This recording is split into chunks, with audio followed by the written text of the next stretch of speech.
Hey everybody, it's me, Caleb. Welcome back. Hope you enjoyed the opening time lapses, which is basically tradition at this point on this channel. But don't fret, there will be more towards the end of the video as well because I have some things to do. So let's go look at the bathroom and I'll show you guys what I've got done so far and what I plan on doing for the rest of today and then next week. So coming up on the bathroom, as you can see, as you probably did see in the time lapse, basically, we've got most of the walls coated so where we can start doing the final lime veneer plaster over all this. This is smooth enough. And of course, I mean, it didn't exist at all before, so that's pretty cool. You might have seen I got some framework up here at the top. And you might have noticed this sneaky piece of drywall hanging out here. Well, that's going to be going up into that space, and I'm going to plaster over the top of that. I don't really have, well, I have the lath, but I don't have the willpower, if you will, to want to plaster above my head up there, and it's such a small spot that I think you know, cheating a little bit right there probably won't cause any problems.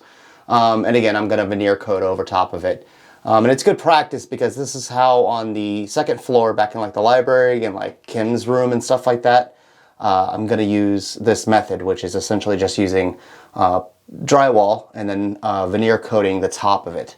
So I kind of want to see how that goes, and hopefully the method works because holding plaster over your head is really, really difficult and really, really hard on your arms, as you can imagine. So, quite proud of a lot of these seams. They look really nice, these corners.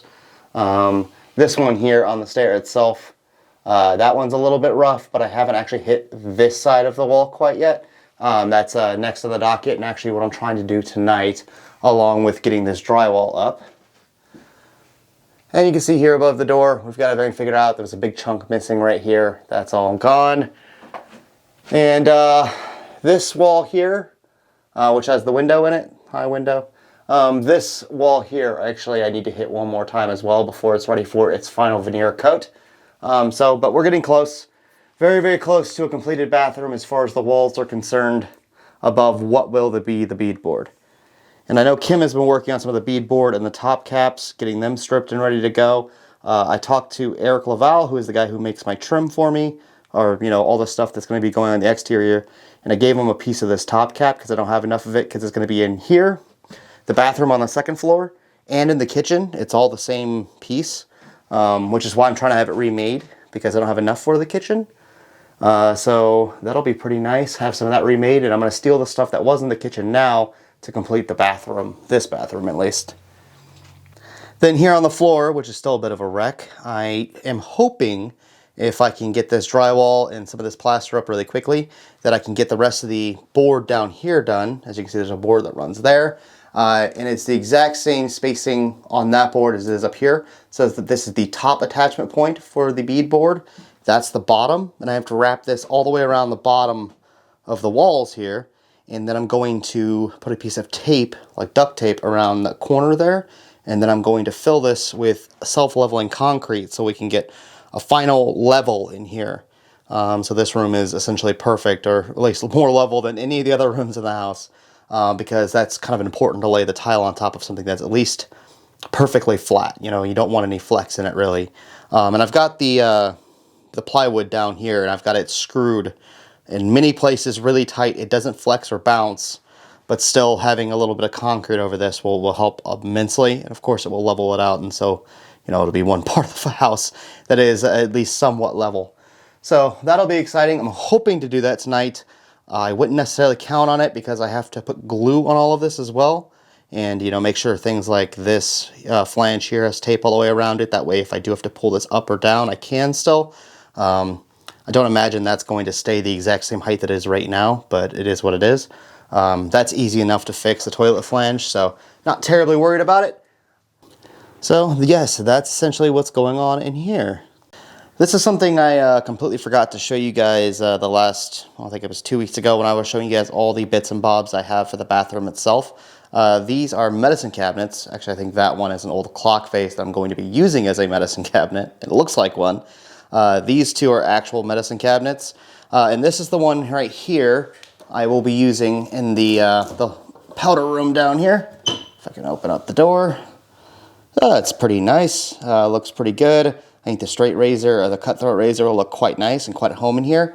And because everything else is oak and it's oak, I think it makes the most sense.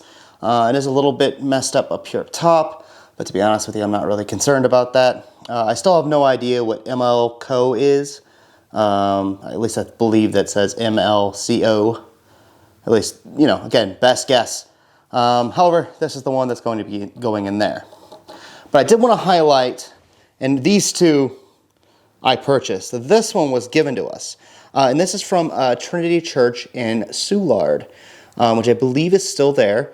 And a guy by the name of Mark donated this to us. And it's a really nice one as well. Nice interior. And this one here is going to be going in the basement as its medicine cabinet. So basically I have one for the 3, at least period appropriate bathrooms that I'm going to be doing in the house. So the medicine cabinet isn't the only thing Mark sent us. Mark sent us an amazing photo of this really beautiful church. The church's name was Sacred Heart. And the church is very important to me, and I'm glad I have more photos of it because I only had one before, because it was very, very close to my house and it was a piece of my neighborhood that doesn't exist anymore. And to show you how close of a connection it has to the house, let's go back to the library and I'll just show you just how close it was to my house. So up in the library, I just want to stop real quick. Kim's stripping those top caps to talk about. So the beadboard will run like this, and this goes on top of it. So halfway between that wood that I've put up down there, half of it this will get nailed to, and the other half the beadboard will. So thanks, Kim. I got hurt. I got a splinter. Kim got a splinter. It's par for the course with old wood. It's amazing you've only got one splinter. You know what? I'm trying to be careful, especially after that. So. Well, thanks for handling that. Okay, so back to the mission. Why is Sacred Heart Church important? And it's because if we look out this window, there is a huge lot here. And the thing is with that lot is it never had a house on it. It actually had that church, that Sacred Heart Church. The front of it, of course, would have pointed that way. So the front would have been along this street here. So I think in the photo you're standing probably on the other side of the street about where my finger is here. But that would have been it. I mean, my view is very different now because it doesn't exist. And to be honest with you, it would, as nice of a view as we do have because of like the water towers and things like that, maybe hard for you guys to see, but one of the water towers is right, if I can get my finger in frame, right there, and one is right there. However, you know, I would have never been able to see that because of this big church that used to be here. And, you know, I'm sure Mr. Brown probably had been there. I mean, I don't know if where he practices or practiced his religion or not. But, you know, still, it was a huge part of the neighborhood. It was a gathering point. I mean, it was so big that, in fact, there is a museum down or on the next corner from me called the Griot Museum. It's an African-American history museum. And the Griot Museum is in the church that used to be right here. It's their school. So that's what the museum is now. And, of course, that building still exists, but the church itself does not. So it's cool to be able to find more photos of it because I only ever had one before, and I don't think it was the best photo of this church. So, well, it's a bummer that it no longer exists. At least, you know, we have more history about it. So thank you, Mark, for sending in that photo. It means a lot to learn more about the history of the neighborhood. And lastly, before I roll some more time lapses and get more of this done, if you guys all remember, I found a piece of wallpaper right here when I was ripping some things apart underneath that tile that was in here, that Vitrolite. Well, I played around a little bit in Adobe Illustrator, and this is what I've come up with. And I think it's rather beautiful, and I think it's really gonna look super, super nice in here. I'm glad there was enough of the pattern left that I could get it 100% basically perfect. It's right. And I mean, what can I say more? It's gonna be really, really cool to see this entire room filled with that pattern. It's exciting. It's exciting to see all the paper come together and that come back alive. And, you know, the idea of putting something back that Mr. Brown would have chose for this room, or maybe it was his wife, maybe Sarah chose that pattern of wallpaper. And even though they wouldn't have been in this room very much because it was the butler's pantry, still I like to think that they had pride in it regardless. And so to bring that pride back and to put something back that, again, They wouldn't have recognized this room as a bathroom, but they would have recognized this room as the butler's pantry, but they would have at least recognized the pattern and maybe understood it. And I don't know, maybe even approved of my decision to turn it into a bathroom because it's more usable this way. Or more so approved of Dr. Ginneman turning into a bathroom because I didn't do this. I'm just keeping that cycle going. For now, let's get back to some time lapses, and then I'll bring you guys back when I'm about ready to head home and put this video up for you guys. So I'll see you guys then. Enjoy.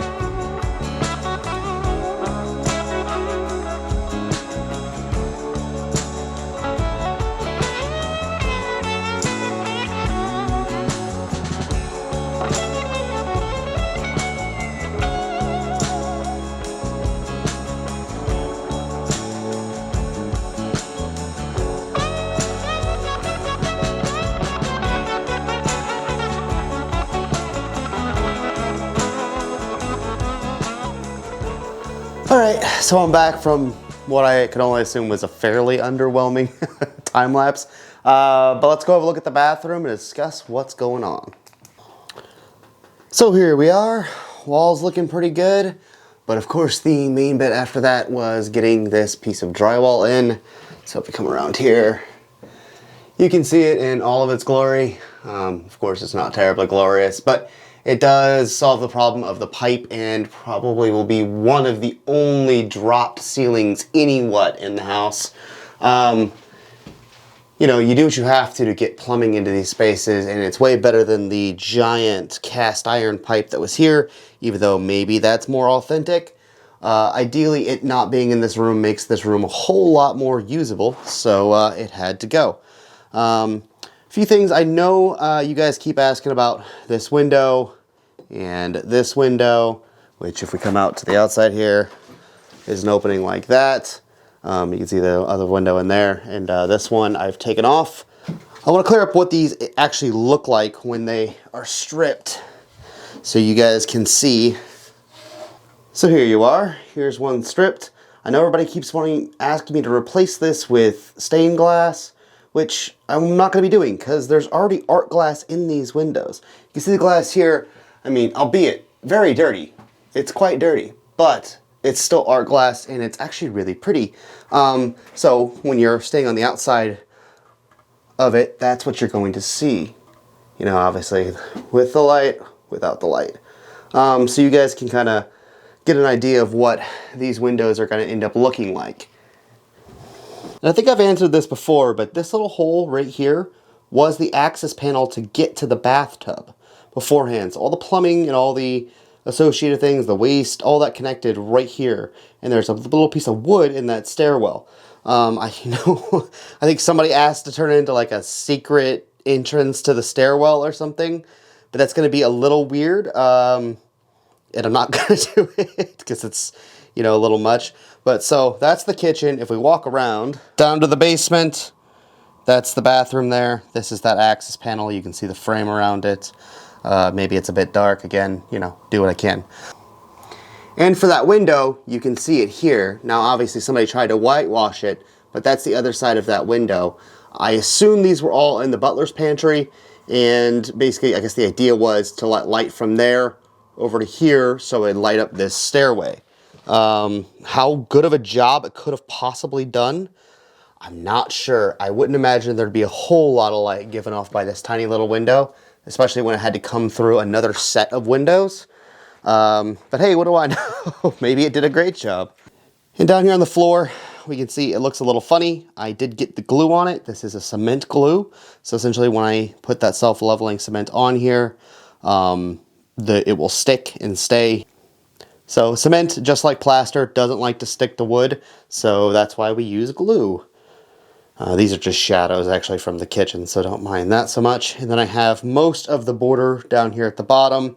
I have the side behind me to do still, but for the most part, we're good there. So, you know, pretty exciting. I'm hoping to be able to pour this tomorrow, but of course that will have to wait till next week for you guys.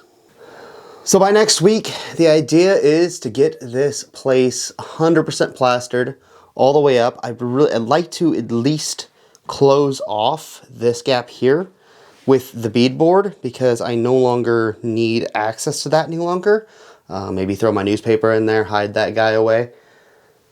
And then hopefully we can start working our way around the room, finishing little bits by little bits. You know, who knows? It's possible within the next week or maybe 2 weeks, I'll have the sink in. Now, the toilet takes a little bit more work because I have to get the tile down before the toilet can actually go down. Whereas the sink hangs on the wall because I have metal brackets coming in the mail that will actually attach the sink directly to the bead board. So it hangs separately of everything. So I don't actually have to have the tile down to handle the sink, whereas I have to have the tile down to put the toilet on top. So, but still, the idea of having a sink at all is a miraculous, miraculous thing. I mean, just to be able to wash my hands. I mean, you see, hands are consistently dirty here, especially with plaster and everything else. And just to be able to wash them at the end of the day or before I eat lunch or something would be amazing. Because right now it's just baby wipes.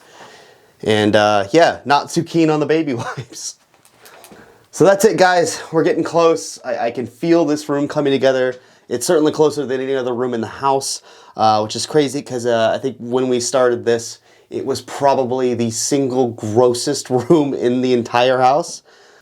But yeah, it's cool to be in a room that feels close to finished. Most of these rooms I work on, none of them have ceilings, and to have something above my head that isn't wooden rafters, but it's actual plaster, I think is really cool. So I can't wait to see this room done. We're at least gonna have very nice smooth walls next week, and that's exciting for me. I'm gonna order my paint this week. Yeah, it's gonna be great. So yeah, guys, that's this week's video. I hope you guys enjoyed. I did a lot of work this week, even though it doesn't always look like it. This plaster, it takes a second, and with the 2 coats on most all the walls, we're getting close, and it's getting exciting. And so, yeah, join me next week, guys, and we'll get closer to a bathroom, closer to be able to wash my hands, and closer to a toilet. So, I'll see you guys then. Have a wonderful rest of your week. Bye-bye.